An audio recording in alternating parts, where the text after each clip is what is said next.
الله وبركاته.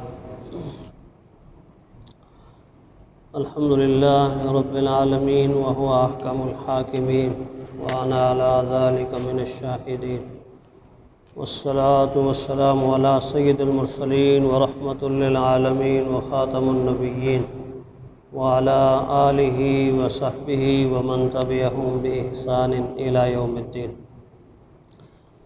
أما بعد فأعوذ بالله من الشيطان الرجيم. بسم الله الرحمن الرحيم. وإن هذه أمتكم أمة واحدة وأنا ربكم فاعبدون. صدق الله العظيم.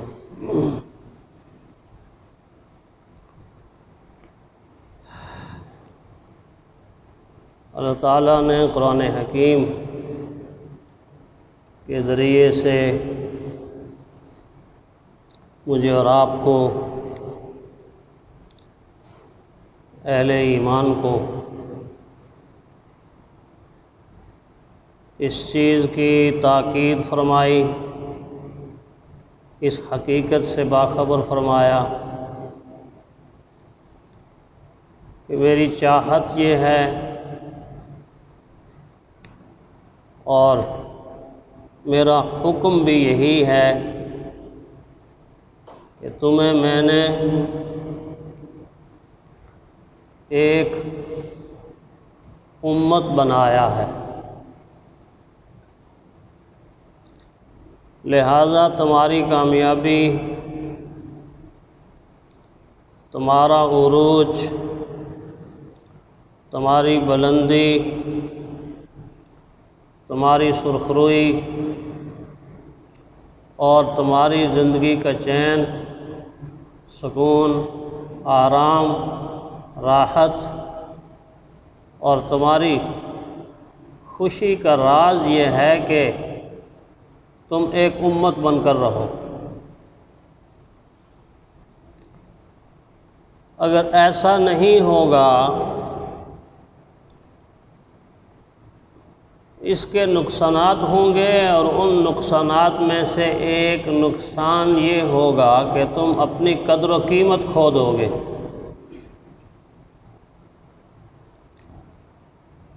دنیا کی نظروں میں اور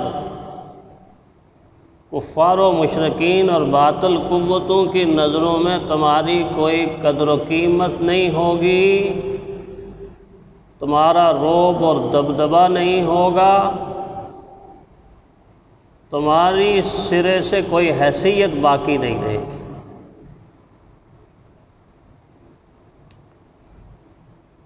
یہ قاعدہ اور قانون کہ چیزوں کی قدر و قیمت، چیزوں کی ویلیو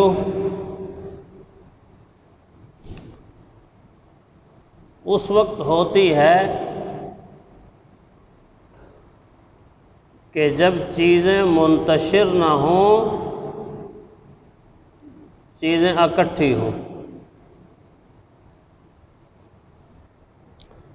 دنیا کے اعتبار سے بھی دیکھیں کہ جب چیز منتشر ہوتی ہے تو اس کی وہ قدر نہیں ہوتی جو قدر اس وقت ہوتی ہے کہ جب وہ اکٹھی ہو جاتی۔ جب منتشر ہوتی ہے تو وہ قیمت نہیں لگتی جو قیمت اس کے اکٹھے ہونے کی وجہ سے لگتی۔ زمین و آسمان کا فرق آ جاتا ہے قدر و قیمت میں۔ عام سڑک پر پڑی ہوئی ایک اینٹ کی اول تو کوئی قدر و قیمت اتنی ہوتی نہیں، اور اگر کوئی استعمال میں لانے کے لیے اٹھا بھی لے یا پوچھ بھی لے تو ایک اینٹ کی کیا قدر و قیمت، کتنی قیمت ہوگی؟ ایک یہ وقت ہے کہ جب یہ انسان یہ کہہ رہا ہے ایک اینٹ کی قیمت مجھے بتاؤ، مجھے چاہیے، ضرورت ہے، تو اس کو چند روپے بتائی جاتی۔ ایک وہ وقت بھی آتا ہے کہ جب وہ اینٹ کسی مکان میں، کسی محل میں، کسی کوٹھی میں، کسی بنگلے میں لگ جاتی ہے اور دوسری اینٹوں کے ساتھ فٹ ہو جاتی ہے،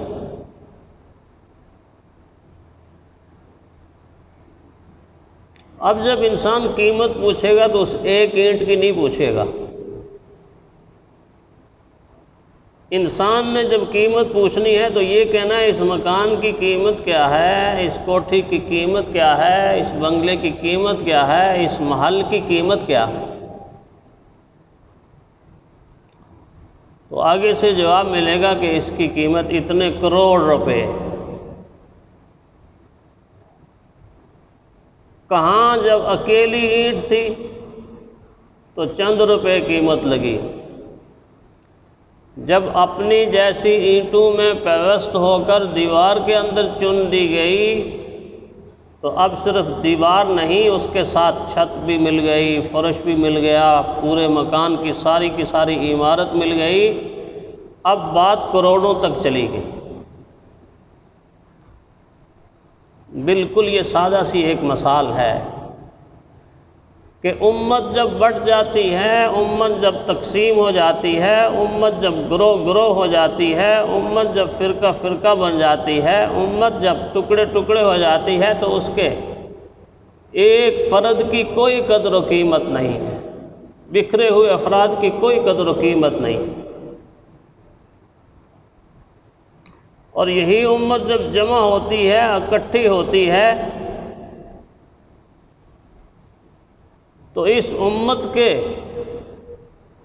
اس خوبصورت محل کی قدر و قیمت بھی ہوتی ہے، اور اس کا رعب اور اس کا دبدبہ اتنا زیادہ ہوتا ہے کہ کیسر و کسریٰ کے محلات کے اندر بھی لرزہ طاری ہو جاتا ہے، اس لیے کہ اس وقت امت ایک تھی، امت بن گئی تھی۔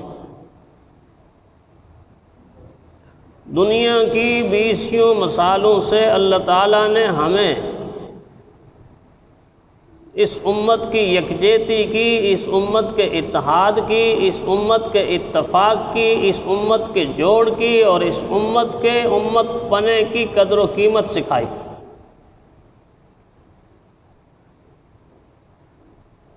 میرے اور آپ کے سامنے درخت اللہ کی قدرت کے بہت بڑے شاہکار ہیں،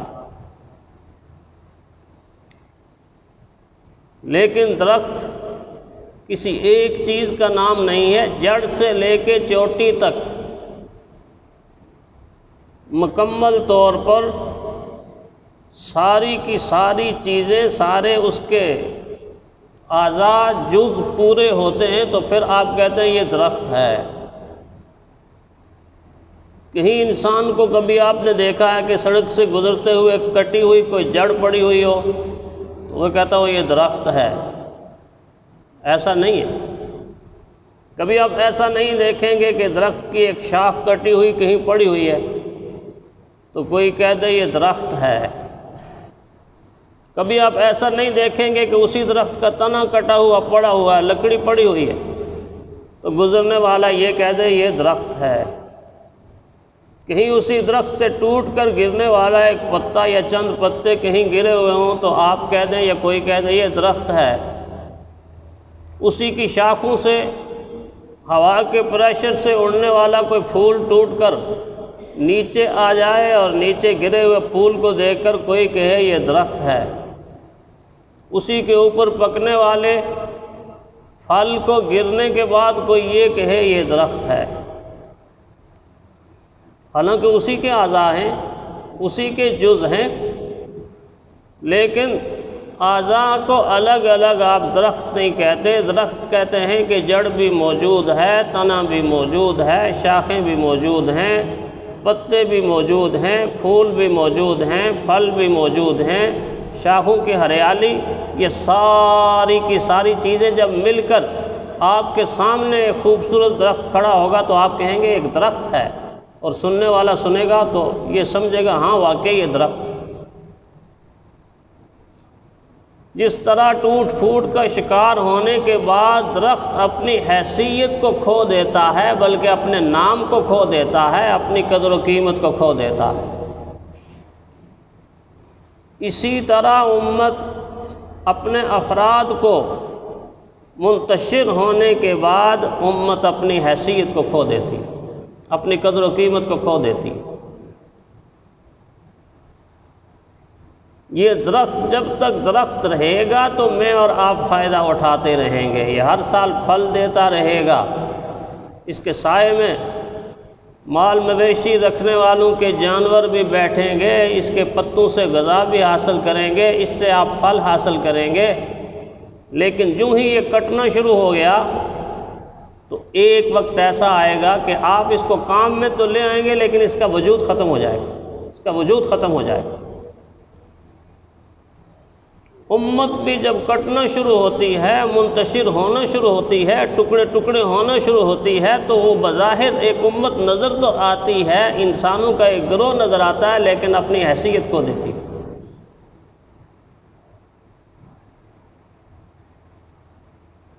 ویسے تو پانی کا ایک قطرہ بھی پانی ہی ہے، لیکن میری اور آپ کی زمین کے اوپر ایک قطرہ اگر برس جائے تو کیا تبدیلی پیدا ہوگی؟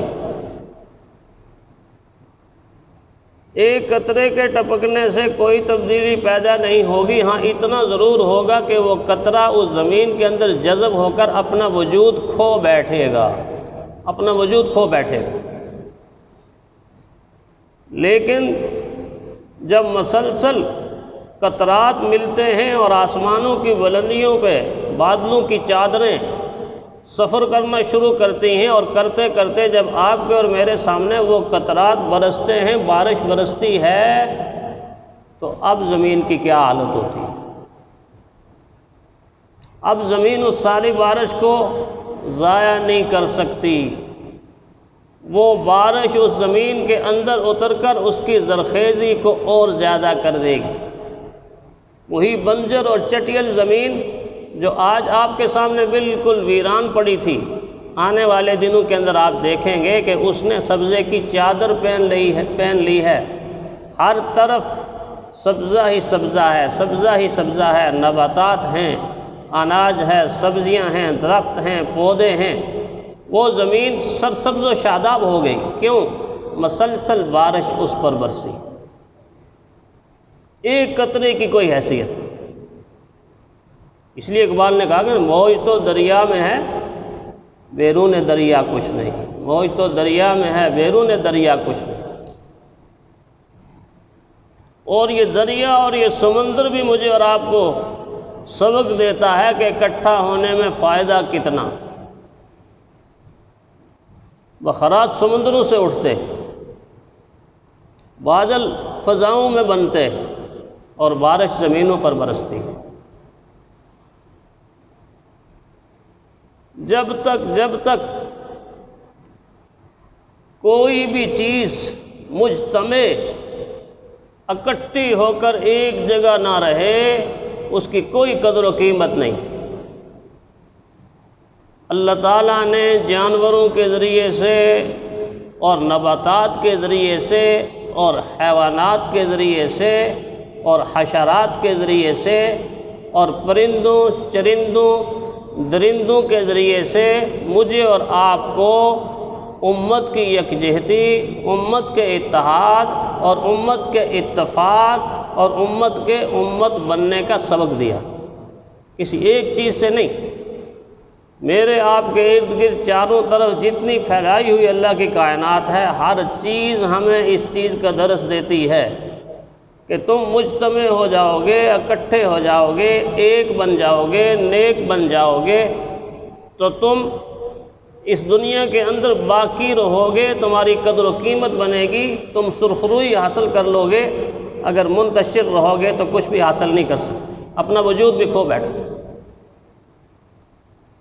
اس لیے اقبال نے کہا نا کہ منفعت اس قوم کی ایک اور نقصان بھی ایک، منفعت اس قوم کی ایک اور نقصان بھی ایک ہی سب کا نبی، دین بھی ایمان بھی ایک، حرم پاک بھی اللہ بھی، قرآن بھی ایک، کیا بڑی بات تھی ہوتے جو مسلمان بھی ایک، کیا بڑی بات تھی ہوتے جو مسلمان بھی ایک، فرقہ بندی ہے کہیں اور کہیں ذاتیں ہیں، کیا زمانے میں پنپنے کی یہی باتیں ہیں۔ اقبال پوچھ رہا ہے، فرقہ بندی ہے کہیں اور کہیں ذاتیں ہیں، کیا زمانے میں پنپنے کی یہی باتیں ہیں۔ قوم کو اس انداز سے جوڑا ہے۔ دیکھ لیجئے آپ، ایک تنکے کی مثال ہم کیسے دیتے ہیں؟ سب سے زیادہ کمزور مثال ہم دیتے ہیں، یہ تو تنکے کی مانند ہے، ایک تنکے کی مانند ہے۔ کتنا کمزور تنکا ہوتا ہے؟ تھوڑا سا ہوا کا جھونکا آیا، آپ کی نظروں نے دیکھا کہ وہ ہوا کے دوش پر اڑتا وہ جا رہا ہے، وہ جا رہا ہے، وہ جا رہا ہے، اور آگے جا کے پھر گر رہا ہے، اڑ رہا ہے، گر رہا ہے، اڑ رہا ہے، گر رہا ہے، اس کا کوئی وزن نہیں ہے، اس کی کوئی حیثیت نہیں ہے، وہ ہوا کے رحم و کرم پہ ہے۔ لیکن ایک چڑیا جو آئی، اس نے اپنے چونچ میں وہ رکھا اور جا کر درخت کے اندر پیوست کر دیا، پھر آئی دوسرا اٹھایا، اس کے اندر پیوست کر دیا۔ اللہ کی قدرت کی شان پہ قربان جائیں، اللہ نے کیا سکھایا ہے پرندوں کو بھی، کیا سکھایا ہے جانوروں کو بھی۔ ایسے ایسے مکان اور ایسے ایسے اپنے گھر تیار کرتے ہیں کہ انسان کی عقل حیران رہ جاتی ہے، انسان کی عقل حیران رہ جاتی ہے۔ شہد کی مکھی اپنا چھتا کیسے تیار کرتی ہے، ابابیل مٹی سے گھر کیسے بناتے ہیں، کتنا سخت گھر بعض دفعہ انسان توڑتا ہے تو اچھا والا زور لگتا ہے، اتنا پکا اور پختہ گھر بناتا ہے۔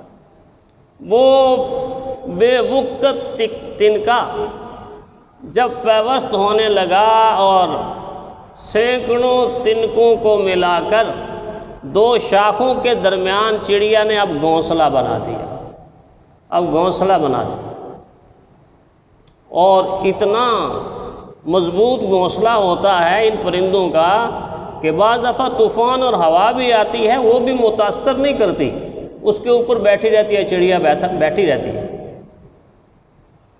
وہ تنکا جو ایک الگ تنکا تھا، اس کی حیثیت کوئی نہیں تھی، ہوا کے رحم و کرم پر تھا، اب وہ باقی تنکوں سے مل کر گھونسلہ بن گیا، اور جب گھونسلہ بنا تو اسی میں چڑیا نے انڈے دیے، بچے آئے، دوسروں کی زندگی کو تخلیق کرنے کا سبب بن گیا۔ فائدہ ہوا کہ نہیں؟ اکٹھا ہونے کا فائدہ ہوا۔ ایک وہ وقت تھا کہ پاؤں کے نیچے مسلا جاتا تھا، کوئی دیکھتا ہی نہیں، کون تنکے کو دیکھتا، ہواؤں میں اڑتا پھرتا تھا، گرتا پھر کوئی دیکھتا نہیں تھا۔ ایک وہ وقت آیا کہ گھونسلہ بن گیا، اور گھونسلہ بن کے نہ صرف اپنے آپ کو مضبوط کیا بلکہ دوسری مخلوق کی زندگی کا باعث بن گیا۔ یہ ہے اجتماع، یہ ہے اتحاد، یہ ہے اتفاق، یہ ہے اکٹھا ہونا۔ انسان جب گرتا ہے تو کتنا گر جاتا ہے، کتنی نفرتیں، کتنی حقارتیں، کتنی تنگ نظری، کتنی تنگ ظرفی، کہ ایسا منہ موڑتا ہے انسان سے کہ بعض لوگ کہتے ہیں میری قبر میں بھی نہ آنا، میرے جنازہ بھی نہ دیکھنا، میرا منہ بھی نہ دیکھنا۔ بھائی اپنے پاؤں کے ارد گرد چلنے والی ان چمٹیوں کو دیکھو، ان چھوٹی چھوٹی چھوٹی چمٹیوں کو دیکھو کہ جن کو ایک چینی کا ایک دانہ مل جائے، گندم کا ایک دانہ مل جائے، اناج کا ایک دانہ مل جائے، اس وقت تک نہ اس دانے کا وہ اٹھاتی ہے، نہ اس دانے کو وہ کھاتی ہے، جب تک اپنی برادری کو بلا نہیں لیتی۔ وہ دانے کو چیک تو ضرور کرے گی کہ میرے کھانے کی چیز ہے یا نہیں ہے، اس کو سونگے گی بھی، لیکن اس کو کھاتی نہیں، ادھر ہی چھوڑ کر پھر واپس کہیں جاتے ہوئے آپ دیکھیں گے اس کو اپنی برادری کی طرف جاتی ہے، ایک کو اطلاع، دوسری کو اطلاع، تیسری کو اطلاع، زبانی اطلاع۔ اس کے پاس بیچاری کے پاس موبائل فون ہوتا تو ایک ایک کال میں سب کو بلا لیتی، اب موبائل فون بھی اس کے پاس نہیں ہے۔ اس کو بنفس نفیس ایک ایک کے پاس جانا پڑتا ہے، یوں سرگوشی کرے گی اور اس کو اشارہ دے کے چلی جائے گی ادھر کو آؤ، اگلی اگلی اگلی۔ آپ 1 منٹ یا 10 منٹ کے بعد دیکھیں گے اس روٹی کے ٹکڑے، اس اناج کے دانے کے اوپر ایک نہیں 20 چمٹیاں اس کو چمٹی ہوئی ہوں گی، اور آہستہ آہستہ کرتے کرتے کرتے اپنے مکان کی طرف، اپنے بل کی طرف لے جا رہی ہوں گی، اور وہاں جا کر مل کر اس کو کھائیں گے، مل کر اس کو کھائیں گے۔ کوے جیسا جانور جس کو دین نے حرام قرار دیا، لیکن دیکھ لیجئے کہ جب بھی آپ اس کو خوراک ڈالیں گے وہ آواز نکالنا شروع ہو جائے گا، باقی اپنی برادری کو بلائے گا اور مل کر کھائیں گے۔ ان کے ایک فرد کو کوئی تکلیف ہو جائے، کہیں آپ نے دیکھا نہیں کہ تار کے ساتھ کوا لٹکا ہوا ہے، یا مر گیا ہے یا کرنٹ لگ کے نیچے لگا ہوا، تو ارد گرد کوے مڈلانا شروع ہو جاتے ہیں، کائیں کائیں کرنا شروع ہو جاتے ہیں۔ سب اپنی برادری کو بلاتے ہیں، کس طرح اس کو نجات دیں، کس طرح اس کو نجات دیں، کس طرح اس کو نجات دیں۔ کیا آج کا انسان چیونٹیوں سے بھی کمتر ہو گیا، کووں سے بھی کمتر ہو گیا، کہ اس کے اندر سے وہ سارے کے سارے جوہر نکل گئے کہ جو جوہر اس کو اللہ تعالیٰ نے عطا کیے تھے اور اس امت کو پیارے پیغمبر صلی اللہ علیہ وسلم نے عطا کیے تھے۔ اللہ تعالیٰ 2 جگہ پر ایک ہی طرح کے جملے آیت میں فرماتے ہیں وَإِنَّ هَٰذِهِ أُمَّتُكُمْ أُمَّةٌ وَاحِدَةٌ وَإِنَّ هَٰذِهِ أُمَّتُكُمْ أُمَّةٌ وَاحِدَةٌ۔ دیکھو میں نے تمہیں امت بنایا ہے، لیکن 10 امتیں نہیں بنایا، 20 امتیں نہیں بنایا، منتشر نہیں بنایا، اکیلا اکیلا نہیں بنایا، الگ الگ نہیں بنایا، ٹکڑے ٹکڑے نہیں بنایا، فرقے فرقے نہیں بنایا، نہیں، امتکم امتا واحدہ، میں نے تمہیں ایک امت بنایا۔ وَأَنَا رَبُّكُمْ فَاعْبُدُونِ، میں تمہارا پروردگار ہوں، عبادت میری کرو، عبادت میری کرو۔ بالکل یہی آیت تھوڑی سی تبدیلی کے ساتھ پھر فرمایا وَإِنَّ هَٰذِهِ أُمَّتُكُمْ أُمَّةً وَاحِدَةً، یہ جملہ یہاں تک بالکل ملتا جملہ ہے، اور میں نے تمہیں امت بنایا، ایک امت، وَأَنَا رَبُّكُمْ، میں تمہارا پروردگار ہوں، فَاتَّقُونِ، مجھ سے ڈرو، مجھ سے ڈرو، میرا تقوی اختیار کرو۔ یہ کیوں کہا مجھ سے ڈرو؟ انسان کے دل میں جب تک خوف خدا یا خوف آخرت رہتا ہے، وہ کبھی بھی اپنے جیسے انسانوں سے لڑتا اور جھگڑتا نہیں، لڑتا اور جھگڑتا نہیں۔ خوف خدا اور خوف آخرت ایک ایسی چیز ہے کہ جو انسانوں کو جمع کرتی ہے، منتشر نہیں کر۔ وَأَنَا رَبُّكُمْ فَاتَّقُونِ، مجھ سے ڈرو، میرا تقوی اختیار کرو۔ عبادت کی صورت میں جتنا مسلمانوں کو بہترین طریقہ، سلیقہ، اسلوب اور ڈھنگ اتحاد کا، اتفاق کا، یکجہتی کا سکھایا گیا ہے، کسی مذہب، کسی دین کے اندر یہ موجود نہیں۔ کتنی یکجہتی، کتنی یکجہتی، ابھی تھوڑی دیر کے بعد آپ کھڑے ہوں گے، اور کھڑے ہونے کے بعد کتنا خوبصورت منظر ہوگا، کتنا خوبصورت منظر ہوگا کہ اگر ایک مسجد میں 1000 آدمی ہے، کسی میں 4000، کسی میں 5000، کسی میں 10,000، کسی میں 500، کسی کے 400، لیکن جب آپ ہاتھ اٹھائیں گے اور اللہ اکبر کہیں گے تو مسجد کے محراب سے لے کر مسجد کی آخری صف تک چھوٹا، بڑا، بچہ، بوڑھا، کمزور، امیر، غریب، فقیر، جو بھی ہوگا اس کے ہاتھ بلند ہوں گے، بیک وقت ہوں گے۔ کیا یکجہتی ہے، کیا اتحاد کا منظر ہے، کیا اتفاق کا منظر ہے۔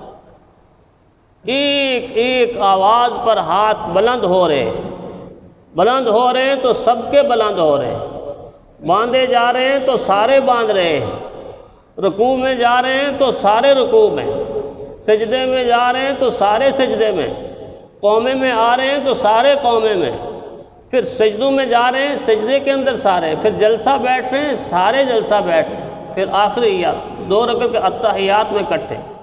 آپ دیکھیں تکبیر میں کٹھے، رکوع میں کٹھے، قومے میں کٹھے، سجدوں میں کٹھے، جلسے میں کٹھے، اتحیات میں کٹھے، حتیٰ کہ آخری ادا جب کہیں گے السلام علیکم ورحمۃ اللہ، تو ایک نمازی بھی ایسا نہیں ہوگا کہ امام اور نمازی تو کہیں السلام علیکم ورحمۃ اللہ دائیں طرف اور نمازی صاحب بائیں طرف کر رہے ہوں السلام، ایک نمازی بھی آپ کو نہیں ملے گا۔ کوئی پاگل ہی ہوگا، دیوانہ ہی ہوگا جو ایسا کرے گا، لیکن کوئی نمازی نہیں کرے گا۔ اتنی یکجہتی، اتنا اتحاد، اتنا اتفاق، اتنی یکسوئی، لیکن اس منظر کا اثر ہماری عملی زندگیوں پر کیا ہوتا؟ جو نمازی مسجد کے اندر اتنا متفق تھا کہ وہ سجدے کے ساتھ سجدہ کر رہا تھا، رکوع کے ساتھ رکوع کر رہا تھا، قیام کے ساتھ قیام کر رہا تھا، سلام کے ساتھ سلام کر رہا تھا، وہی نمازی ہے کہ جب نماز پڑھ کے اپنی دکان پہ جاتا ہے تو گاہک سے لڑ رہا ہوتا ہے اور گاہک اس سے لڑ رہا ہوتا ہے، دوسری دکان والے سے لڑ رہا ہوتا ہے اور دکاندار اس سے لڑ رہا ہوتا ہے۔ اتنا بھی گوارا نہیں کرتا کہ اس کی دکان کے سامنے کوئی موٹر سائیکل چند منٹ کے لیے کھڑی کر دے۔ یہ وہ نمازی ہے جو اللہ کے گھر کے اندر سجدہ رکھ کے کہتا ہے اللہ تو بڑا میں چھوٹا، تو سب کچھ میں کچھ نہیں، تو طاقتور میں کمزور، تو قادر میں عاجز۔ ادھر یہاں یہ منظر ہے اور باہر نکلتا ہے تو اس کے سینے کی وہ نفرت اسی طرح موجود ہوتی۔ پھر نماز پڑھنے کے باوجود کہیں ایسا تو نہیں ہے کہ حضور صلی اللہ علیہ وسلم نے فرمایا کئی لوگ ایسے ہوں گے 60 سال تک نماز پڑھ رہے ہوں گے، لیکن فرشتوں کے کاغذوں میں لکھا جا رہا ہوگا انہوں نے نماز پڑھی نہیں، یہ بے نماز۔ ہمارے دین کی جتنی عبادات ہیں ان میں ایک سبق نہیں، ہزارہا اسباق۔ حج کے اندر طواف کرتے ہیں ایک رخ پر کرتے ہیں، کوئی ادھر سے مڑ کے ادھر طواف نہیں شروع کرتا، اور سارے کٹھے لگے ہوئے، حتیٰ کہ عورتیں اور مرد کٹھے طواف کر رہے ہیں۔ اس سے بڑی یکجہتی، اس سے بڑا اتحاد کا اور کیا منظر ہوگا، اور کیا منظر ہوگا۔ لیکن جتنا عبادات کے ذریعے سے ہمیں جوڑا جاتا ہے، ملایا جاتا ہے، ایک کیا جاتا ہے، اتنا ہی باہر کی زندگی میں جا کر ہم منتشر ہو جاتے ہیں، ہم انفرادی زندگی گزارنا شروع کر دیتے ہیں۔ اس لیے اللہ تعالیٰ نے قرآن حکیم میں منع فرمایا وَلَا تَنَازَعُوا فَتَفْشَلُوا وَتَذْهَبَ رِيحُكُمْ، تم نہ لڑا کرو، نہ فرقے بندی کے اندر پڑو، فرمایا تمہاری سانسیں اکھڑ جائیں گی، تم بزدل بن جاؤ گے، بزدل بن جاؤ۔ اور فرمایا وَاعْتَصِمُوا بِحَبْلِ اللَّهِ جَمِيعًا وَلَا تَفَرَّقُوا، مشہور آیت ہے کہ اللہ کے دین کو، اللہ کی رسی کو مضبوطی سے پکڑ لو اور فرقے فرقے مت بن جاؤ، گروہ مت بن جاؤ۔ تو میرے عرض کرنے کا مقصد یہ ہے کہ اگر ہم ایک رہیں گے اور ایک رہنے کے ساتھ نیک رہیں گے تو پھر دنیا میں میری اور آپ کی قدر و قیمت بھی ہوگی، ویلیو بھی ہوگی، سرخروئی بھی ہوگی، اور آخرت کی کامیابی بھی مجھے اور آپ کو نصیب ہو جائے گی۔ اللہ تعالیٰ اس امت کو امت بننے کی توفیق عطا فرمائے۔ وآخر دعوانا الحمدللہ رب العالمین۔